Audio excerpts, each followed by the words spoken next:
walking down a dark alley at night. You smell the garbage and see the shadows, and you're fully alert to everything around you. Suddenly, a shadow jumps out at you. What do? Do you swing your fist in the hopes of a first strike? Or do you turn and run as fast as you can the other direction? Regardless of your response, your body will react before you even have time to think. You just exhibited the acute stress response, more commonly known as fight or flight. According to Dr. Neil F. Neimark, author of the 5-Minute Stress Mastery newsletter, fight or flight once protected our ancestors from sudden animal attacks, like that of a saber-toothed tiger, and allowed them to stay alive in a harsh environment. Obviously, today we don't need to stand ready to run from saber-tooths or fight for food, but our instincts are still active and still important.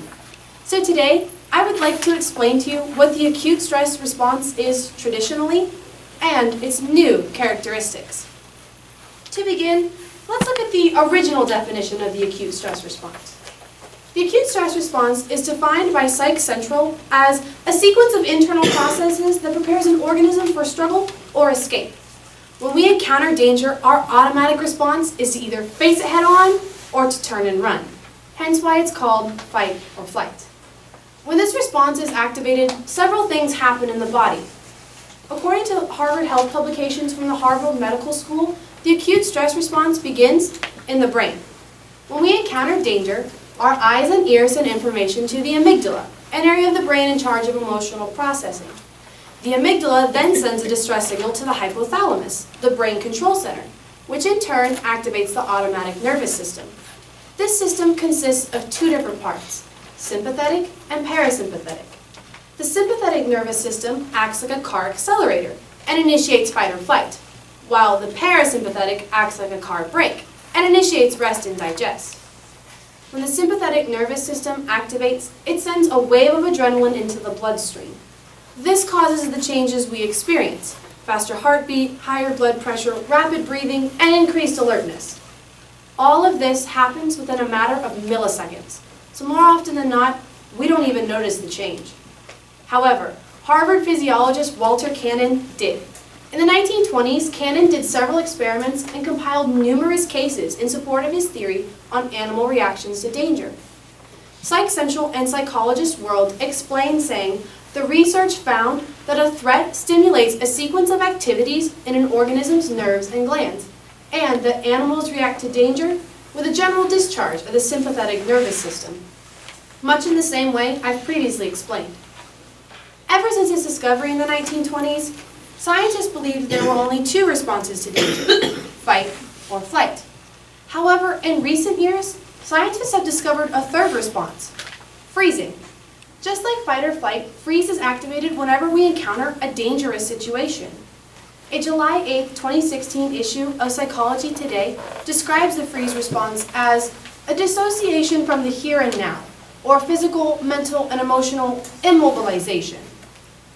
Say, for instance, you've been attacked by a vicious dog and it's sunk its teeth into your neck. At the moment of the attack, you're at the mercy of the dog holding you, so fighting or fleeing isn't an option. Luckily, your base instincts are looking out for you. This is when the freeze response takes hold. When your body perceives danger and senses there is no hope to fight or flee, it sends signals, just like fight or flight, to the parasympathetic nervous system. This causes your body to shut down and go limp, and your aggressor, such as the dog, could lose interest and release you. This response also allows you to forego the seriousness of the situation, which not only helps your sanity, but reduces the amount of pain you feel. Psychology Today also stated that if you can't make your assailant disappear, you're better off disappearing yourself by blocking out whatever's too scary to take in. Take this recent story, for example. A man visiting a national park was aggressively attacked by a grizzly bear. Lucky for him, in the moment of the attack, his body went into freeze, which allowed him to survive even though he sustained severe injuries. In the moment of the attack, when his body went into freeze, it reduced the amount of pain he felt and caused his body to go limp, and his aggressor, the bear, released him. As you can see, the freeze response saves our lives, for the most part. However, sometimes freezing can be fatal. The acute stress response is based solely on hope. If our mind perceives hope to win by fighting or fleeing, that's how we'll respond. But if our mind perceives no possible hope to win, we'll freeze and shut down. As children, we all experience things that we thought at the time were dangerous, causing us to freeze out to potential threats more often than we would today. Psychology Today also stated that the freeze response occurs far more commonly in children than it does in adults. As we grow older, our ability to deal with these outside forces becomes far greater. But that doesn't mean that something that scared you as a child won't cause you to freeze as an adult.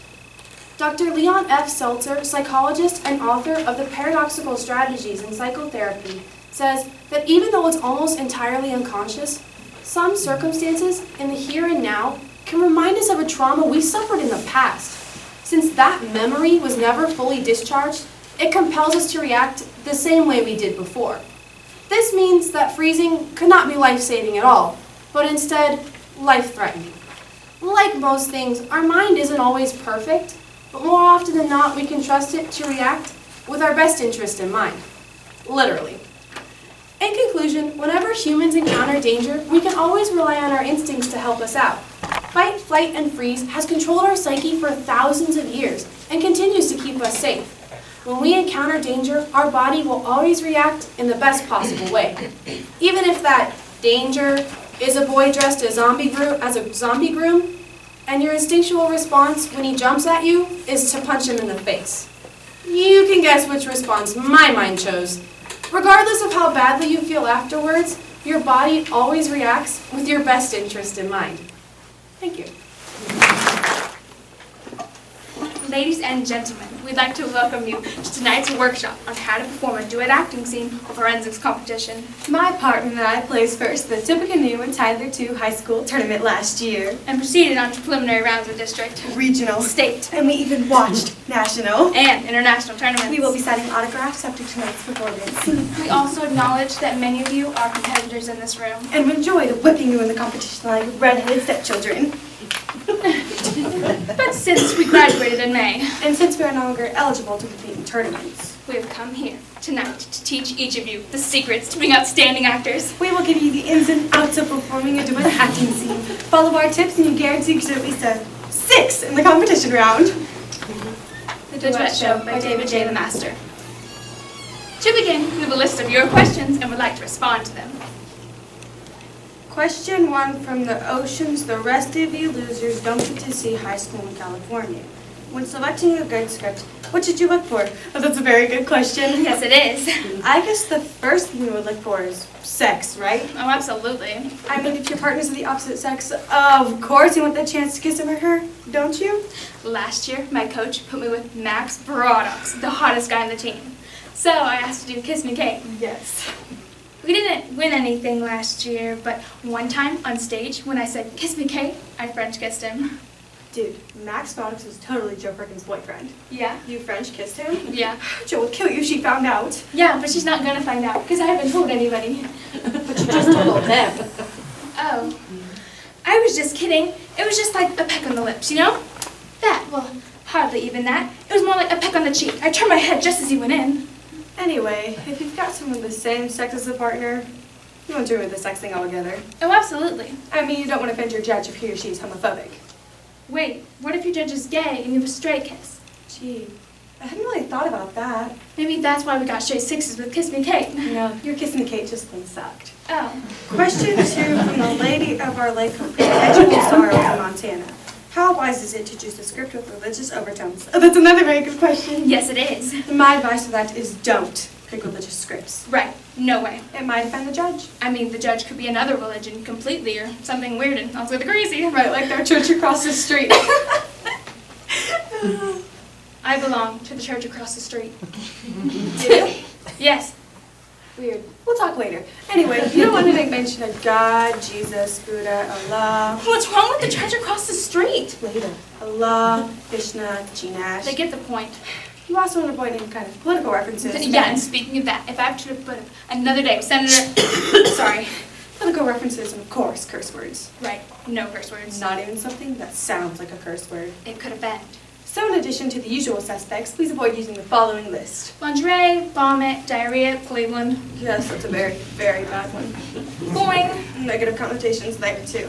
stud muffin, A word that easily offends an audience. applesauce. Right, that's a word that... Applesauce? I hate applesauce. Finally. Make sure to never include the word French. Instant way to offend an audience. Unless, of course, you're trying to offend. Right, if that's the case, then the use of all these things is certainly acceptable. And offensive. At this point, my partner and I would like to jump straight to Matt's scene for you. This is our award-winning scene that won us the trophy at Tippecanoe. We'd like to dedicate this to our coach, Mr. Carter, who taught us how to win it all! Thanks, Mr. C. You're the best. Okay, so we're just going to start by introducing yourself, But you want to do it in a way that intimidates your audience. without alerting the judge. You know, if you should stay real quiet when everybody else is performing. And you don't laugh at their jokes. Quick demonstration. I'm a performer. How? And I'm me, in the audience. Okay, so here's a really funny punchline. And another funny punchline. Notice the immediate effects such actions have, which are also rolling the eyes, unwrapping candy during a performance, feigning sickness, pretending that duet is too long by looking at your watch, shaking your head in disgust, or worst of all, mouthing along the words with the actor on stage. All these things are excellent methods to distract the competition and thus give the advantage to you. Once on stage, intimidate your competition further by glaring into the audience prior to giving your name, and putting on a smug look as if you know exactly how to win the event, and then pretending to be humble as you introduce yourself. For instance, hello, my name is Jamie Smith, And I'm Pat Mills and Carol Chestnut-Provides the second. and we're doing The Duet Show. By David J. Lemaster. At this point, turn your back dramatically on the audience. Then begin your scene by whirling and flinging yourself into your character. Notice the intense look on the actor's face, the harrowing expression as she sets the scene. Oh, the horrible, horrible world! How the tragedy that have befallen me! Ho woe, ho woe! Also effectively used as a joke on character. Oh, the horrible, horrible world! Oh, the tragedy that have befallen me! Oh woe, oh woe! Any good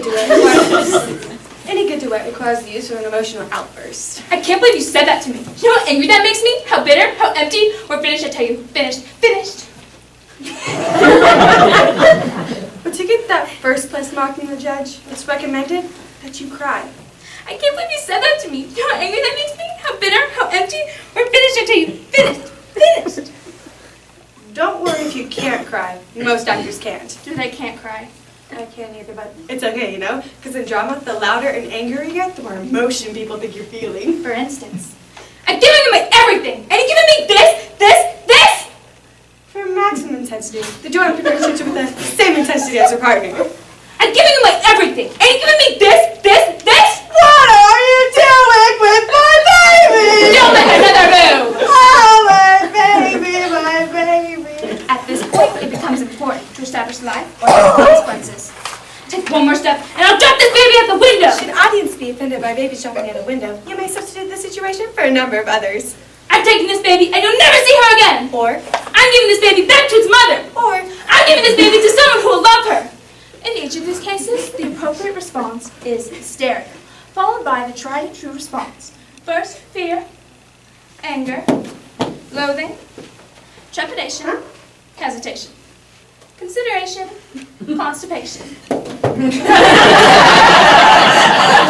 It is at this time that we reach the crisis point, from which neither character, once committed, can return. The crisis can be a word, a look, a glance, but most often it is a slap.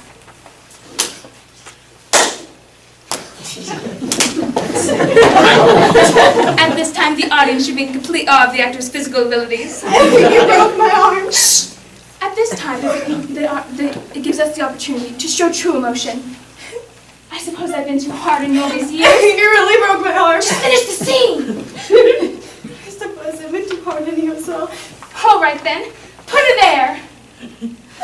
And that, ladies and gentlemen, is how you perform a duet acting scene for forensics competition. Join me next week and I'll show you how to win with your own dramatic interpretation. So for now, I'm Jamie Smith. And I'm Pat Mills, a cabbage to provide this. And just remember, we're duet champions!